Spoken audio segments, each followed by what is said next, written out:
Ako nasa Emplang eh. Yan o, yung strip na yan. Diyan ako nasa Emplang nung ito nakarang buwan pa.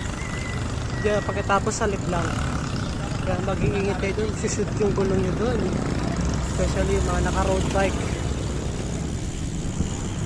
Dito na tayo sa may tak-tak. After 2 weeks, walang bike. Yan, grabe. Parang may kila yung 2 weeks, pero kapag sa cycling, napakatagal na ng 2 weeks. Nakakamiss, oh. Nakakamiss rin talaga umahon lusong dito sa tak-tak.